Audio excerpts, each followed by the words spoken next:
Hi, everyone. My name is Rosalie Olmsted. I am WiCyS Executive Assistant. It is my honor to have you all here today with WiCyS strategic partner, the MITRE Corporation. But before we get started and I pass it over to Pamela, I would like to give you a quick overview of the WiCyS organization. We often go by our acronym, WiCyS, because that is exactly what we are, a global cyber sisterhood. WiCyS is a 501c3 nonprofit organization with a mission to recruit, retain, and advance women in cybersecurity. Our community is made up of 70 professional affiliates, over 10,000 members in 103 countries. We have over 300 student chapters around the world as well. We offer a variety of initiatives and skills development programs, including the Leadership Series, the Job Board Plus Plus, Speakers Bureau, our annual conference, which is coming up in April from the 2nd to the 5th in Dallas, Texas, our Mentor-Mentee program, and so much more. We owe all of our wonderful initiatives and programs to all of our strategic partners who fund us year-round. Our Tier 1 partners being Akamai, Amazon, Bloomberg, Carnegie Mellon University's Software Engineering Institute, Cisco, Ford Motor Company, Google, Lockheed Martin, Microsoft, Optum, Sandia National Labs, and SentinelOne. Please do not forget to ask questions throughout the webinar today. Pamela will be taking time to answer your questions if they're applicable during each slide, as well as setting some time aside at the end. And if we are unable to get to all the questions, please feel free to connect with Pamela on LinkedIn. And lastly, if you haven't done so already, be sure to subscribe to the WiCyS newsletter. It's the best way to stay up to date on all of our upcoming events and programs. You can find it at WiCyS.org in the upper right-hand corner of your screen. With that, I'm going to turn it over to Pamela with the MITRE Corporation.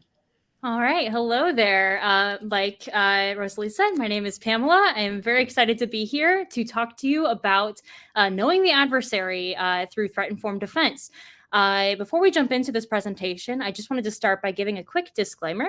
As you may have gathered from the title of this presentation, the presentation does go into and addresses the topic of internet-enabled child sexual abuse. And this is a very serious and oftentimes disturbing or upsetting topic. Specifically, this presentation goes into research efforts to prevent cybercrime against children, including the production of child sexual abuse materials, sexual abuse of children, and sex trafficking of children. There are statistics shown, as well as a short excerpt from a case where the behaviors are described in some small level of detail, though minimized for the purposes of this presentation. Therefore, I just wanted to be upfront with the fact that these will be in the presentation. I will do my best to provide warning before any sort of potentially triggering content is on there. If you need to take a moment to step away and regroup at any point during it, please feel free to do so.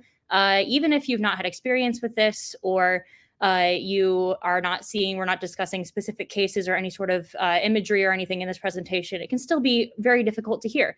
And so it's important that we discuss it in a way that is safe for everyone involved. It's a very big and important issue. But with that out of the way, we'll jump into the presentation. First of all, as I mentioned before, my name is Pamela Petterchak. I am an early career researcher and engineer at the MITRE Corporation in cybersecurity. I've been with MITRE for about 2.5 years, and throughout my time at MITRE, I've had a variety of experiences across the public sector, from DOJ to DoD work, trying out a bunch of different cybersecurity things, as I'm sure many in early career cybersecurity professions understand. My specialization has become in threat-informed defense, so ways that we can know our adversaries when we're doing our defensive strategies, disrupting crimes against children, and then on kind of the opposite side of the spectrum, I also do embedded system security work. In 2022, I graduated with bachelor's degrees in computer science and computer engineering from Missouri University of Science and Technology, go Miners, and I'm currently working on my master's degree in cybersecurity from the Harvard Extension School. I was very grateful to go to the WiCyS conference in 2021 on scholarship, and I actually met MITRE at that conference. So I credit a lot of my career and where I am now to WiCyS. And I'm really looking forward to the chance to speak with you all about my experience and something I'm really passionate about, which is threat-informed defense. So with that, we'll get into what exactly we're going to talk about today. We have about an hour together, so that's not much time to cover a very big topic. So I'm trying to narrow down to these 4 main concepts for today's talk. First, since I believe the audience for this presentation is a variety of students, practitioners of various different levels and domains, I'm just going to give an overview of what I mean when I say threat-informed defense, as well as what tactics, techniques, and procedures are, or TTPs. There are many frameworks that are used to describe TTPs and adversarial behavior, so we'll go in depth into what the mentality is behind those frameworks and what exactly they can be used for.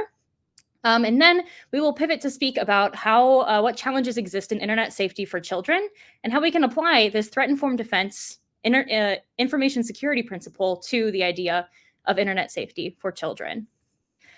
All right, so to jump in, what do I mean when I say threat-informed defense? So threat-informed defense is the idea of knowing your adversary. That's where the title of this presentation comes from. It's important when you are doing cybersecurity testing, cybersecurity research, that you know who you are dealing with. You know your threat. And threat-informed defense is kind of the mentality behind that.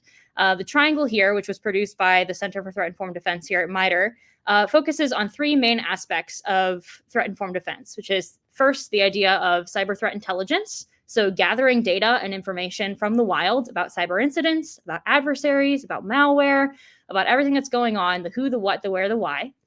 Taking that information and applying it to your organization. So looking at what adversaries are most likely to target your organization.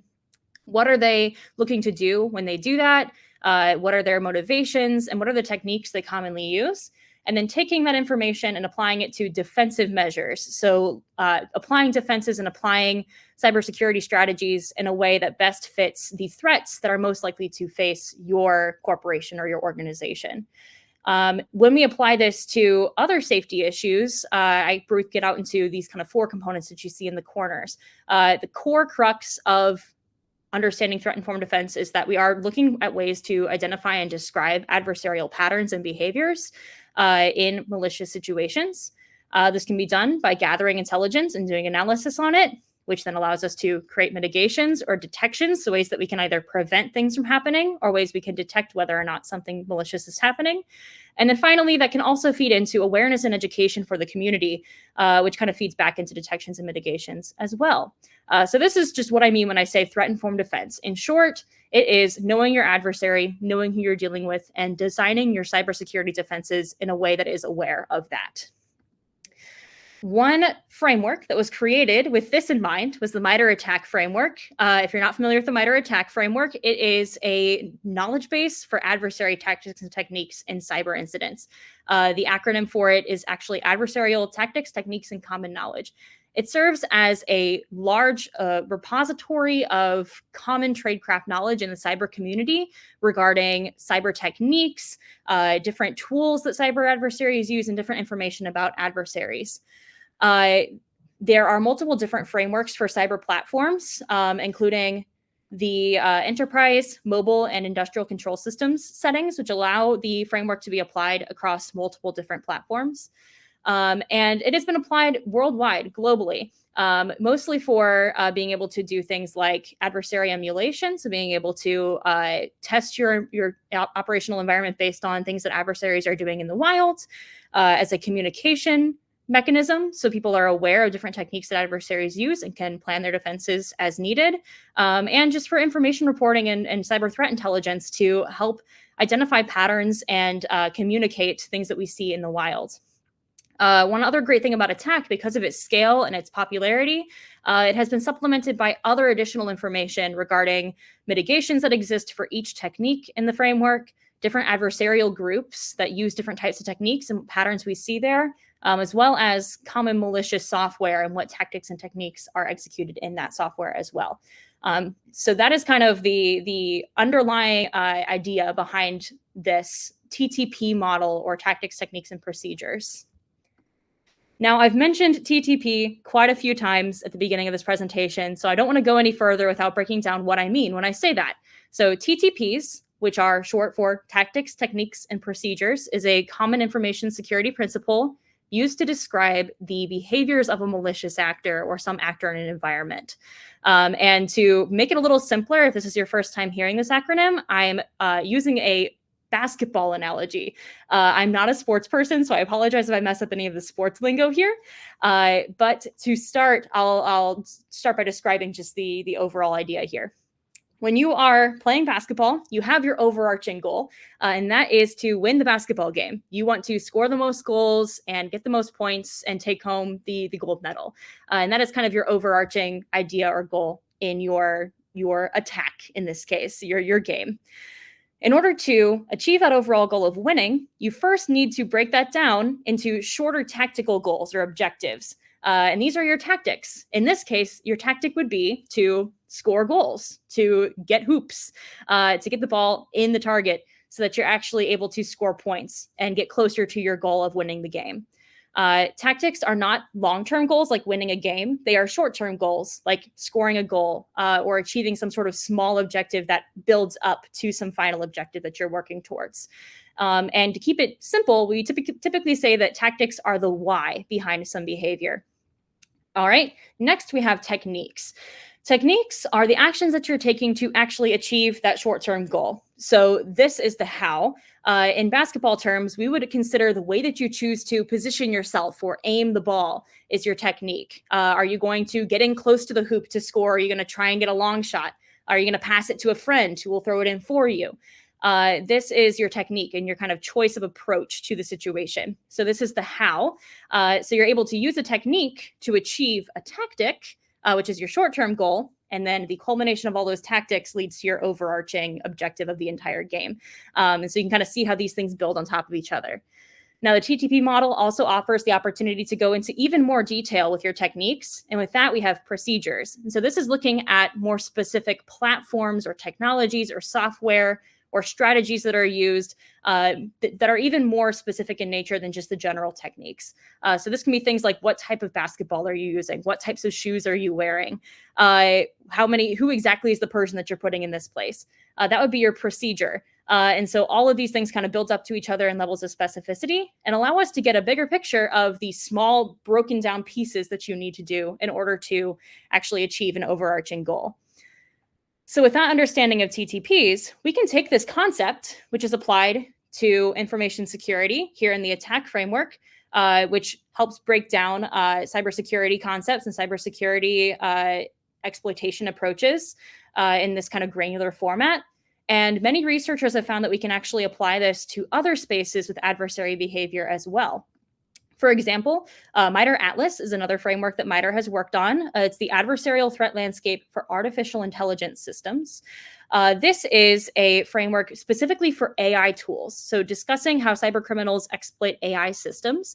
It is very similar to MITRE ATT&CK in that it uses very similar techniques and very similar tactics, though it is adapted specifically for the AI domain.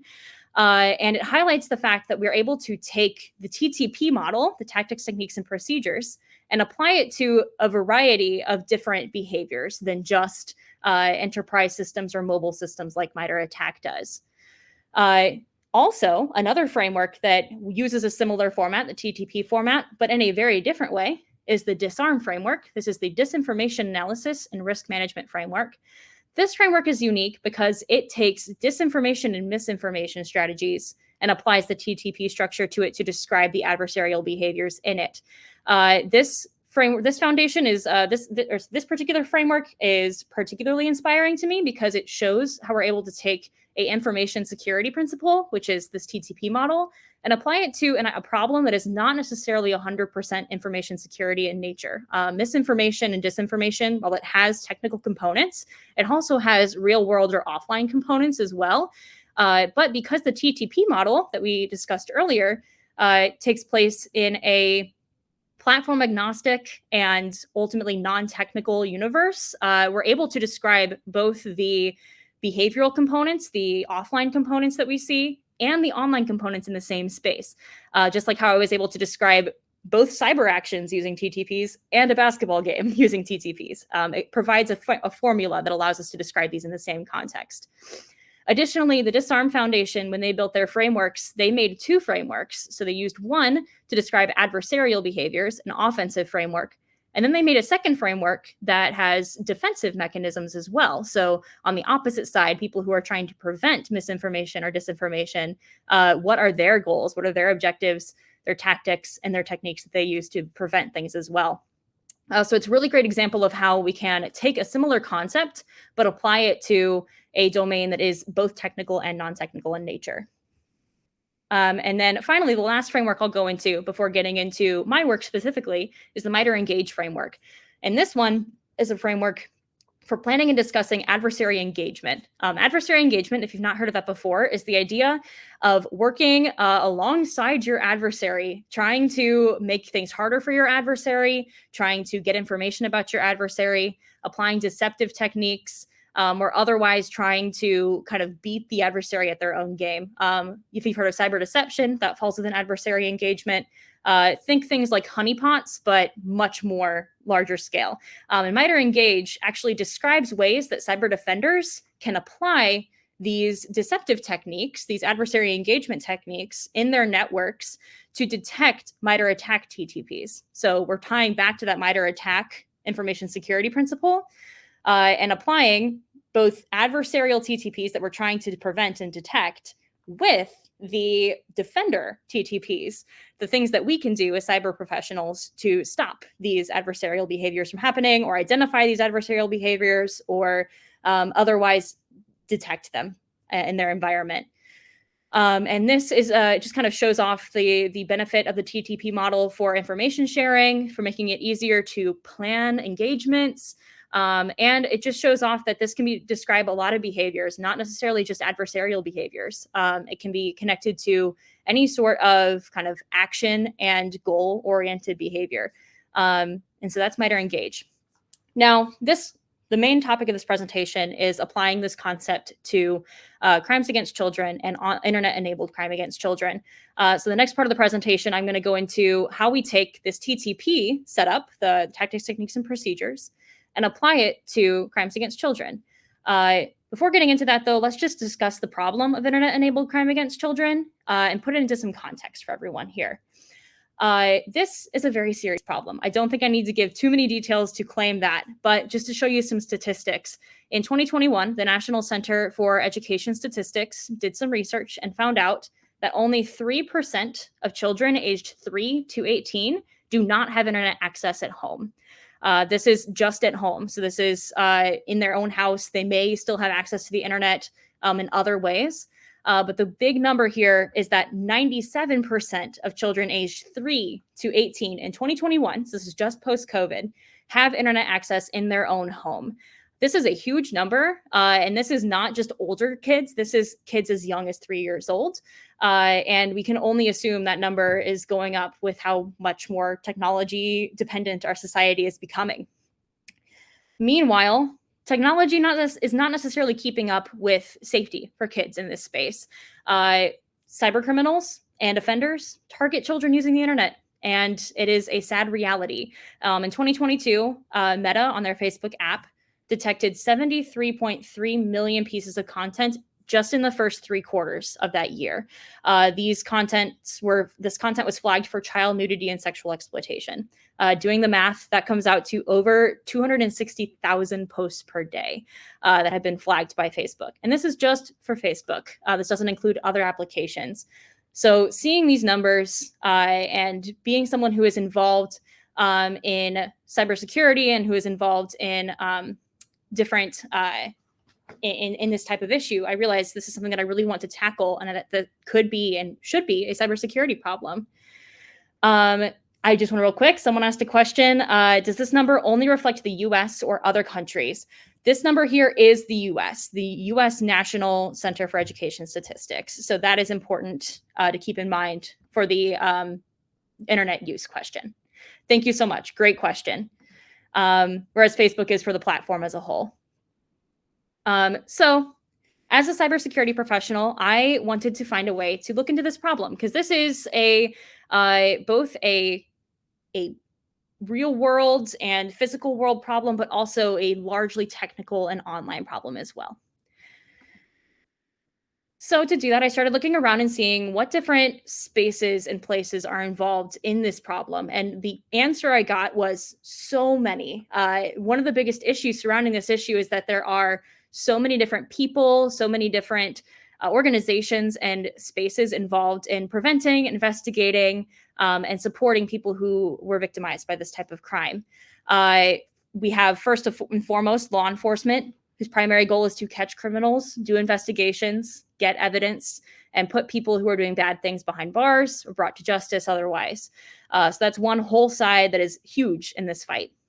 Additionally, we have our front line of defense, parents and educators. These are the people who are teaching children how to use technology, how to approach technology. They typically are the ones providing technology for young people. And they have the unique ability to implement those frontline mitigations and teach children how to respond to things that they see online.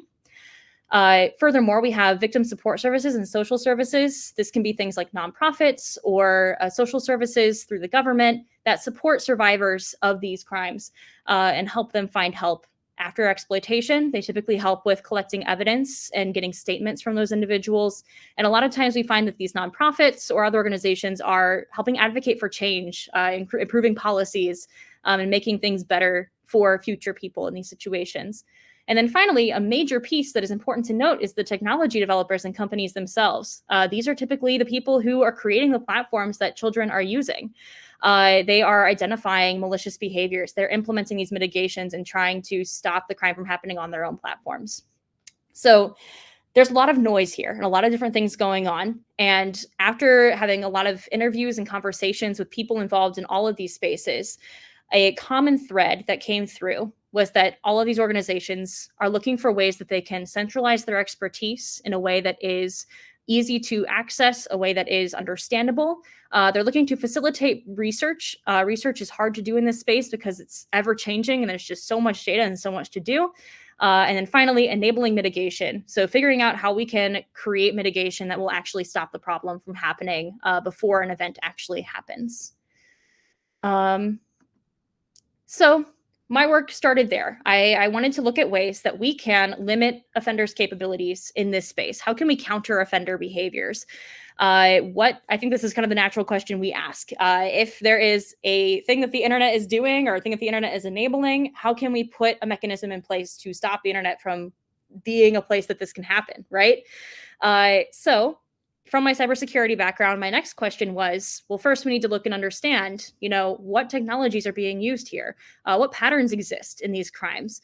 What exactly is happening from a technical standpoint so that we can better understand where to place these mitigations and where to stop this behavior from happening. When I started my research about a year ago as part of MITRE's early career research program, I was looking at these two questions. I wanted to take case data or information that we have regarding these crimes, run analysis on them, and figure out what patterns we were seeing, what technologies or what behavioral patterns and types of things are out there. Quick sip of water. All right. In that process, though, I quickly realized that there's another missing piece of this puzzle, and that is, how do we actually identify and describe these types of things from happening? These types of things that are happening. There's a lot of data out there. There's case reports, there's tip line reports, there's police reports. There's lots of different things that we can derive information from, but a lot of it is very qualitative in nature and kind of is broken down in various different formats. And an important part of doing data analysis is being able to take different data that you have and get useful elements out of it so that you're able to generate statistics or find patterns that'll help you ultimately come up with solutions. And so I decided to refocus this project and look at this describing offenders' behaviors problem first, identifying a way to describe elements of interest in the data that we have involving this issue. So naturally, I started looking around for options. My first instinct was to look at something like attack. A common practice using attack is to do attack mapping, which is taking a incident report or cybersecurity CTI document and finding ways to identify the tactics, the techniques, and procedures that are used in that incident, and then identifying patterns or places where those techniques have been used elsewhere. And this is a common thing that the attack framework is used for in forms of research. So the problem with that, though, is that, as I mentioned before, attack was created for these enterprise networks that was needed for mobile networks, for ICS, and these types of places, not quite fitting the scope of crimes against children, which often has online and offline components related to it. So This led to the creation of a new framework known as the Cybercrimes Against Minors Matrix, which takes the TTP setup from attack, the why, the how, and the where and what, and kind of looks at it from a new direction. In the following conversation, there are a couple of shifts in the way that we describe things. First of all, instead of saying tactics, we're going to say objectives, and then we keep techniques, and procedures becomes actions. The reason for doing this was just to fit the vernacular of this space a little bit more, make it a little bit more approachable from a non-cyber perspective, and kind of clarify what exactly is happening at each of these points. But ultimately, they kind of map the same way and lead to the matrix, which I will go into next. I'm going to real quick stop and check some questions because I have a couple of great ones that have come in. I love someone made a really good point about how games, there's a lot that needs to be analyzed, like Roblox. Roblox is a game in chat that you cannot disable. This is a really good point. And research like this, looking at what exact tools are being used, what patterns are being seen in these different tools, is one way to provide motivation for these companies that have these games, that have these apps, to recognize, oh, these are commonly being used as exploitation vectors based on this statistical generation. That means that we need to put something in place to stop it from happening. So you make a very good point. And I believe I speak a little bit on games later. So wonderful, wonderful point there. Awesome. Someone else asked a question about what career path would you suggest for someone that has international criminal justice degree and tons of cybersecurity certificates and wants to have a career in this field? I would recommend, if you really want to look at this niche, start looking at law enforcement is one space to go. So looking at the various local and federal law enforcement spaces that investigate these spaces. You also can look at furthering your education in a field like cyber criminology. There is a master's degree program out there or certificate programs that allow you to identify how this criminal justice background that you have connects to your cybersecurity experience as well. And so I would recommend kind of looking at those two avenues, depending on if you're looking for more of a job now, looking at that kind of enforcement space, versus trying to further your education. Awesome. And then we have one other question that I'll answer now, which is, how can cybersecurity professionals volunteer or help mitigate the risks targeting children, missing children, or even trafficked adults? I highly recommend looking at the various organizations that are out there. There are lots of nonprofits that work in this space. One of my favorites is Thorn. They typically have volunteers that help with different types of exploitation. There's the Child Protection Task Force that works with child sex trafficking.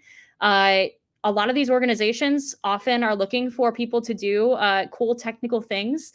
And actually, MITRE has a really cool program that we do. We started lately called the Hackathon for Good, where we have started doing small-scale hackathons, like one-day hackathons for folks who are in our company. We use our civic time benefit to go out and help nonprofits or academia get involved in making technical solutions to help combat this issue.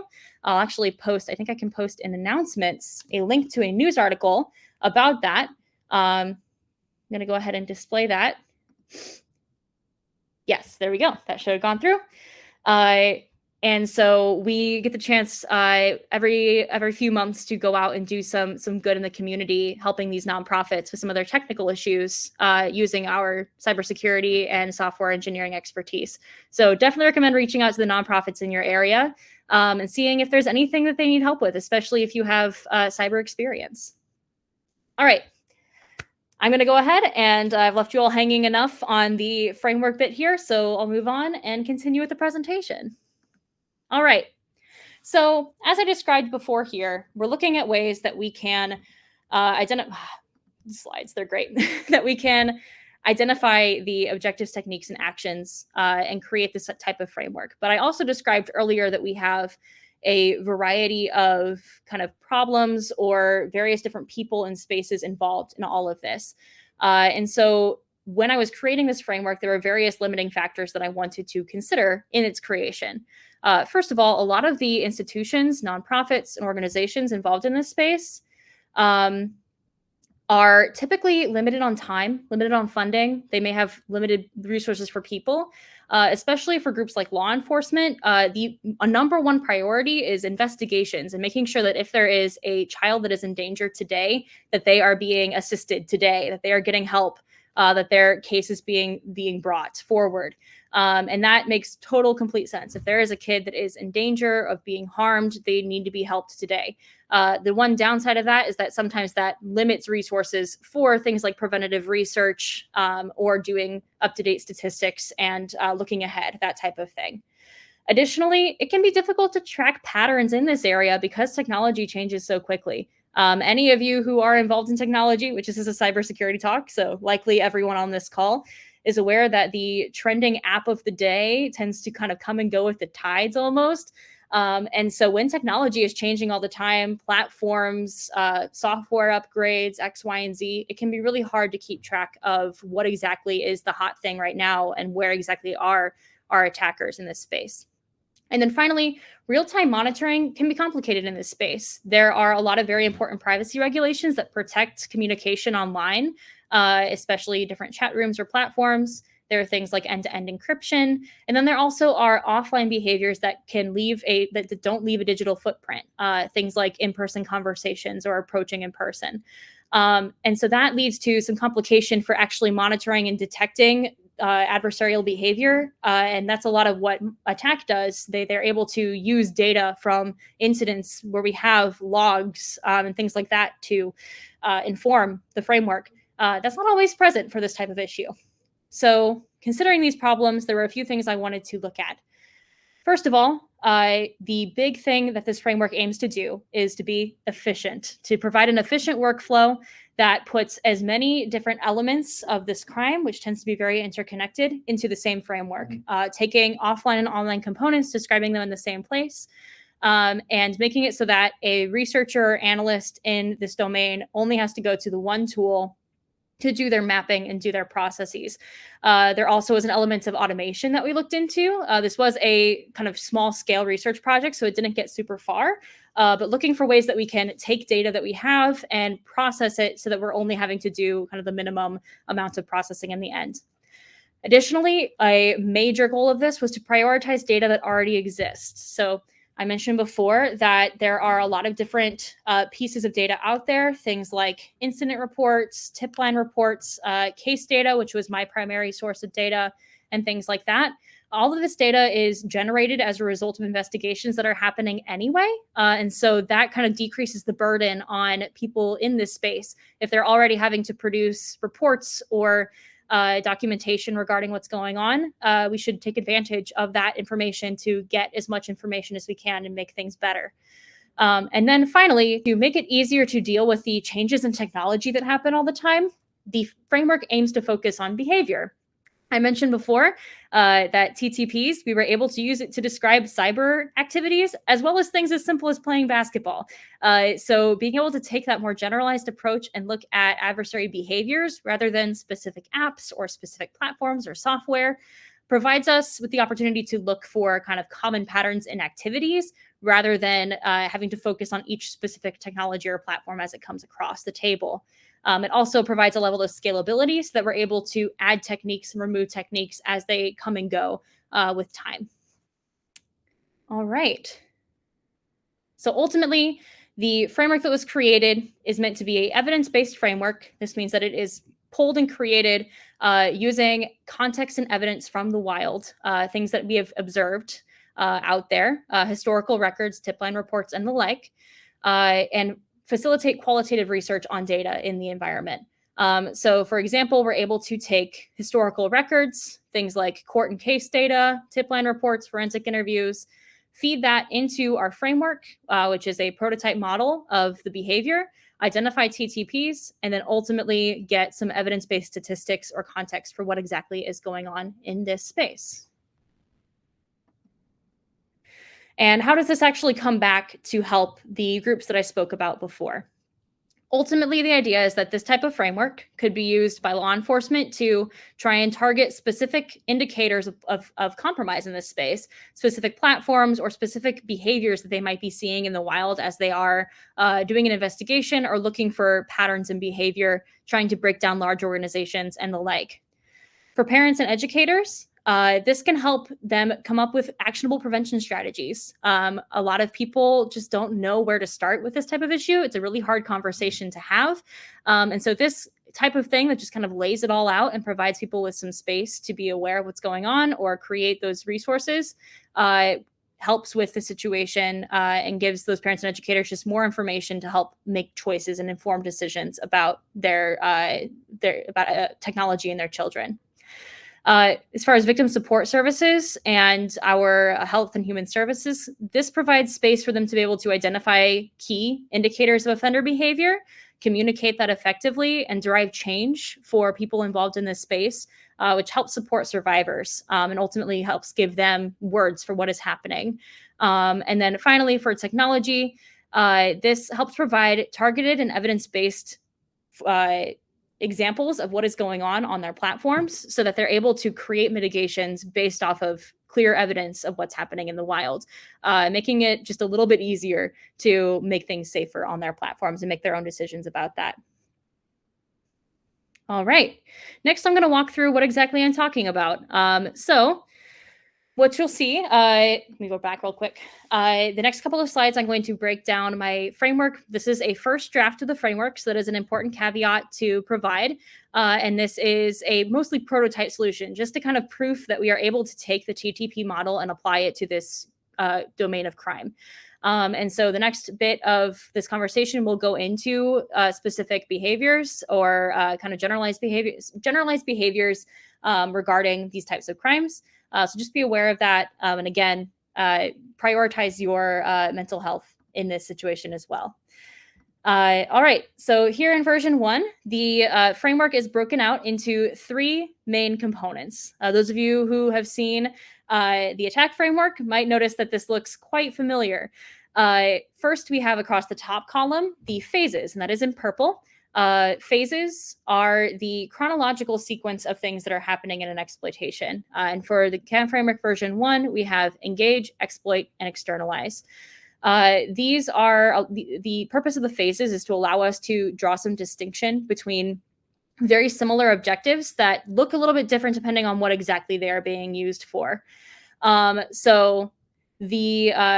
example, here we are zoomed in on the engage one, which has to do with how are we communicating with victims. Typically in the engage category, that's not necessarily some sort of criminal behavior, but is focusing on some sort of communication vector. Then in green, we have objectives. These are our tactics. So the whys, the short-term goals that lead to an overall or overarching goal. For example, we have things like communication, grooming, targeting, these stepping stones that would ultimately lead to a larger exploitation. And then finally, in blue, we have techniques. Techniques are the what, the how. What exactly are people doing to achieve their objectives? So for example, you may see here that we have deception listed twice. That's because sometimes you can have one technique that applies to multiple objectives. And that just shows how there are some techniques that have a lot of influence across various parts of these this framework. This here is a large scale view of the framework. It might be a little bit hard to read. So if you can zoom in, go for it. This framework is broken down into the phases, the objectives and techniques. And then the darker blue is a sub-technique, which basically is just taking that larger technique and breaking it down into something smaller. When you click through the framework, it provides it provides a definition for what exactly the objective or technique means. And then you'll see in this next one, did not show up here. This one shows it. We also have examples from cases to show that this actually was pulled from a case, as well as technology that might be associated with it as well. And then here you can see, as I mentioned before, sometimes a technique will apply across multiple different objectives. And so you can see here how something like coercion could have multiple different implications and could apply in multiple different spaces. So using the TTP model, we are able to break down a very complicated crime and a very complicated system of crimes into a set of actions and the motivations behind them, making it a little bit easier to identify what's going on. Now, looking at this, it might come across as a kind of doom and gloom map, and that is not the purpose of this framework. It is not meant to just kind of be there just to detail the situation. It is rather meant to be used as a mapping strategy. So the next slide, I'm going to show you how we take the coding strategy here of the attack framework and apply it to qualitative data to do analysis. And that is, here I have a small screenshot from a public court case available online. And in its original form, it is just a paragraph of text written by in an affidavit for a case. And in this situation, we might be looking to try and draw some meaningful information or statistics from it. Using the framework, we are able to identify that there are key phrases or key techniques that are being used here. Things like the communication vector being used, the way that the person is trying to hide their identity, the coercion strategies that they use, the ways that they actually manage to acquire CSAM from an individual. And so we're able to take this text, this single text data, and convert it into a form that allows us to numerically quantify, we see these codes this number of times in this document or in this set of documents. I'm going to move to this next slide and then answer a couple questions. Someone asked a really great question about, have you considered any cognitive biases like loss aversion or sunk cost, etc., while identifying these offender behaviors? At this point, that is not something that I've looked into, but that is really fascinating, and I would love to investigate that a bit further. I think that the purpose of this framework is more to focus on evidence-based behavior, and that would require a bit more of a psychological investigation and a little bit more investigation like in conversations with the individuals themselves to be able to like get the evidence-based the citation, the evidence-based knowledge for that. But a very cool idea. Definitely something worth looking into in the future. Someone else offered a great question about, are the capabilities you are trying to limit what you're looking at here? Is it to prevent people from getting access to photos? Is it to prevent people from posting the photos? That's a great question. And ultimately, the idea is that we're trying to mitigate from this set of techniques. I'm going to go back again here. There's a variety of different techniques that lead to a variety of different behaviors. So it would be up to looking at each of these techniques. That's actually one of the things moving forward that I'd like to do, is trying to find ways that we can look at these techniques and find mitigations for each one of them individually. So whether that be looking for ways to make it harder for people to use coercion, or make it harder for people to distribute using social media networks. The kind of benefit of this framework is that since it covers the kind of the gamut from exploitation and engagement to distribution of materials, it allows us to kind of explore all of these and then also look at interrelation and kind of connections between the two. So we'll get into that a little bit more. Someone also asked if you can have access to the framework. At this point, the framework is still in its draft phases. I do plan to publish on it in the future. But at this point, the presentation is as far what you have in the presentation is as much as I can give you at this point. This is more of a proof of concept for the idea than anything. But thank you for your interest. All right. Now, the bulk of my year doing this research focused on creating the framework and doing the background research for that. Then it came time to do an evaluation of the framework and look for how we can actually make this better. And for those of you who are newer to cybersecurity or research, I think that that's a very important thing to note, and that I learned as a researcher is the importance of constantly evaluating and kind of tweaking and modifying what you're doing. You're not going to get it right the first time. And so the goal of doing this exemplar analysis that I'm going to walk through was to demonstrate how this framework can be used and then also evaluate its effectiveness on a limited data set. So this provided us with the opportunity to take a set of affidavits, run the cybercrimes against minors matrix across it, and then see if we could generate statistics and kind of do the overall qualitative analysis that I had discussed earlier as a major benefit. So to do that, I wrote out a set of research questions that ultimately looked to see, with this framework, are we able to dive deep into offender TTPs, identify patterns within them? Can we make connections between TTPs? Can we see when someone is doing one thing, are they also doing another thing? Is there good coverage of the framework? Does the framework properly describe enough behaviors that we're able to get a good picture of what's going on from a numeric perspective? And then finally, how usable is this framework? Is this something that someone could reasonably use to do analysis, or are there any major hurdles in making that happen? In going into this, there are some important caveats that I want to state, and this is also important for the framework draft that I'd sent you before. Some important research considerations. The analysis that I'm about to present the results of to you was created using a limited number of cases. There are about 50 cases used for evaluation. It also is limited and to publicly acquired U.S. court case affidavits and statements. The framework also was created using court case affidavits and statements. So this still has a very limited data set. And it's very important to note that there is a source of bias and not necessarily true statistical significance involved in this. This is more of a demonstrative and evaluative analysis than a true statistical analysis. So please be aware of that. So yeah, that's the main thing here. Any generated statistics are meant more to be exemplary and to kind of show a proof of concept. They are subject to the various limitations and biases that I just mentioned. And then finally, some of the slides moving forward do mention specific platforms. The research that I did and the evaluation that I did does not provide adequate context for evaluating the safety of these platforms. So any of the platforms that I name or the statistics that I generate do not reflect the opinions of myself, do not reflect the opinions of MITRE. It simply shows an example of how we are able to find patterns within data using this framework as a mapping tool. So please keep that in mind. And it's an important part of any research is identify your bias and identify gaps in the situation. All right. So first and foremost, I wanted to look at, can we dive deep into a specific technique? So first I took the 50 cases that we had, looked for all instances of communication objectives being achieved. And in doing that, was able to identify that the social media applications technique was used the most.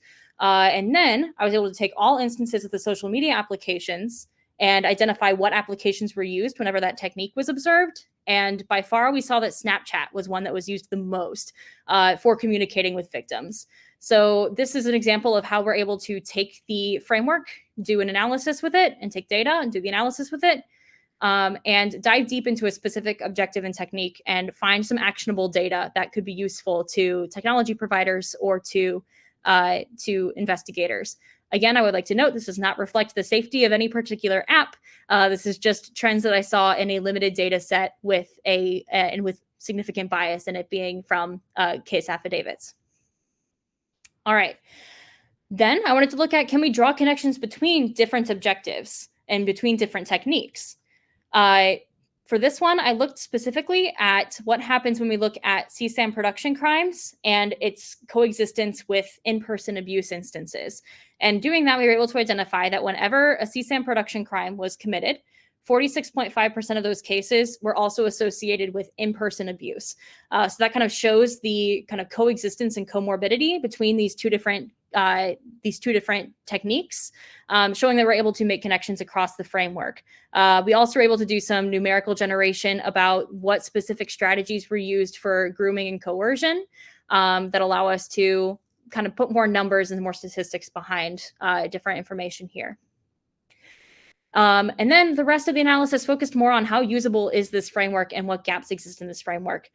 Ultimately, as far as coverage goes, about 16% of defined mappings were not associated with anything in the framework, which is slightly higher than I had hoped for, but we were able to identify where those gaps primarily exist. Most of those gaps existed in the kind of distribution and externalization side, so things like trafficking, distribution of CSAM, or kind of hiding behaviors while doing those things. And that ultimately made sense because most of the framework's development was focused on CSAM production. However, the good thing is that since we focused on CSAM production at the beginning of the research, it had really high coverage for things in that area, which was good to see. Ultimately, the missing coverage was significant. 16% is a bit more than I was hoping. However, we were able to identify that a lot of these unknown mappings or these techniques that were not correctly mapped to the framework could be mapped together themselves and created into new techniques. And the framework could be added on based on those gaps, which ultimately is the way that frameworks like this work. A lot of times it involves a lot of crowdsourcing, people observing behaviors in the wild in cybersecurity and incidents that happen, and then reporting what they see back to the people who manage these frameworks. And then once enough data has been collected, we can say, this is a technique or this is a software, something like that. And so the idea is that even though the coverage has gaps, it looks like it is something that can be addressed. and could eventually be improved upon in future iterations of this. And then finally, framework usability. Ultimately, the most time-consuming part of this was going through and doing the analysis of all the data, aggregating and checking all the mappings, collecting the data itself. But it wasn't as long as I was expecting. Really, the biggest challenges that were faced when doing this was the fact that it can be really hard to identify objectives and techniques, especially when they are very similar in nature. For example, there might be places where I think that this fits more under engagement, but it actually fits under exploitation, or maybe it fits under both. So having the kind of human in the loop there is kind of complicated, and identified some spaces that I need to be more specific with the framework. Additionally, I mentioned before that the lowest coverage space was the externalized category, which was missing some space, some techniques that were very necessary to help fill out the framework. So made it a little difficult to pinpoint techniques in there. And then finally, some techniques were a little bit redundant. I was finding myself kind of bouncing back and forth on which one to do because they seemed too similar. So I was able to identify some issues with technique consistency. So ultimately, doing the analysis really helped me identify things that could be improved with the framework. And that's just part of research and testing, is testing out your methods until you find something that works for you. So key takeaways is that this framework is meant to serve as a proof of concept using a limited data set. It serves as a suitable but not exhaustive prototype that could be used to encourage future research in this area. Additionally, it helps. There are some coverage issues that need to be addressed by adding more data. And the workflow requires a bit more investigation before it is ready for public release, which is why, like I mentioned before, it is not necessarily published anywhere yet. But I know someone had asked a question about how to keep up on this project as it becomes a reality. I really appreciate your support and highly recommend follow me on LinkedIn. I will post things as I have stuff that I'm able to share about that. So moving forward, I'm looking at finding ways to do some things to make things a little bit better. This is my first year on this project. I mentioned before that I was an early career researcher, and so that means it was mostly me and my mentors working on this work. Moving forward, looking to get a larger team and getting more involved in this space. The first kind of call to order for this is going to be to diversify the sources involved. I mentioned before that this framework was, the prototype was built entirely using public case data. The goal is to incorporate more data from different sources that'll allow us to get a more robust and less biased backbone for this particular information, more crowdsourced data or things from like interviews or tip line reports. Then once we have a little bit more backing behind the framework, it'll be looking at some of these much bigger, more important things. For example, if we're able to identify techniques, we can also look at ways that we can mitigate them. So one of the things I really want to do in the next year is identify mitigations that currently exist for these types of behaviors, identify any gaps that exist so that future researchers can look at putting new mitigations in place, and then incorporate that into the framework. So that way, as you are presented with a list of techniques, you also are given actionable items or things that you can do as a cybersecurity professional or a parent or a technology developer to make things better. That's a very key component in this. And then finally, automated processing. I mentioned before that this is a very labor-intensive process. The process of creating the framework, of going through the data, is not only hard for the analysts and everyone else, and also myself as the creator, having to read through these documents is not fun or quick. So looking at ways that we can implement large language models or machine learning to make this faster, more sustainable, is something that is on the horizon as well. All right. Then finally, I wanted to just close out with, I know that there are a good number of students on this. I've already seen a lot of universities popping up in the question bubble here, which I'm super excited to answer some of these questions.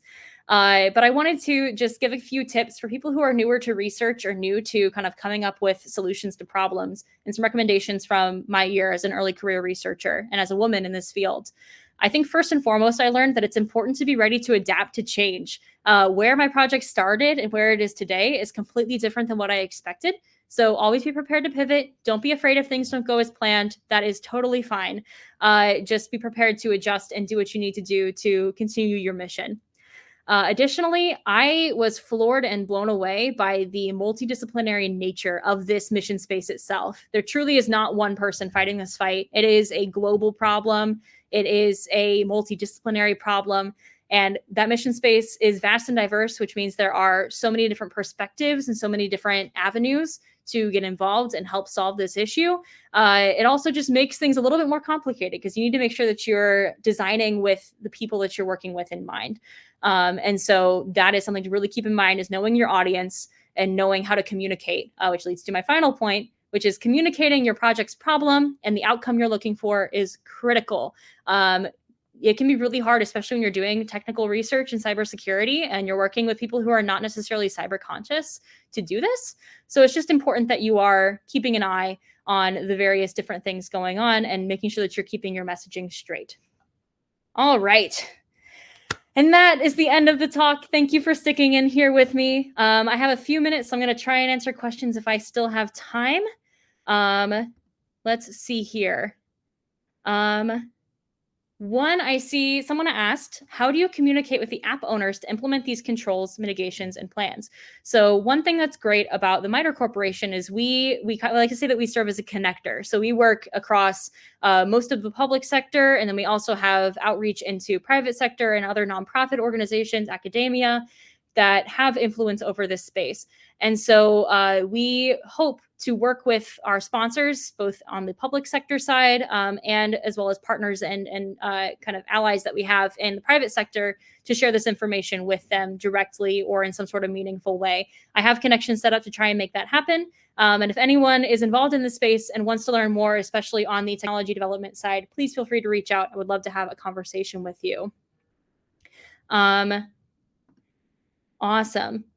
And then, yeah, someone mentioned, what cybersecurity educational programs or graduate degrees would you recommend for recent graduates that may intersect in the issue of human trafficking and child exploitation? Is that only digital forensics?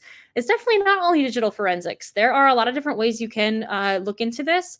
Digital forensics is a very big one if you're really interested in staying in the technical side of things. I think I mentioned earlier that cyber criminology is a degree in this space as well that I didn't know about, and I kind of wish I did, that I think would be really useful for getting involved in this space. Looking at things like, sorry,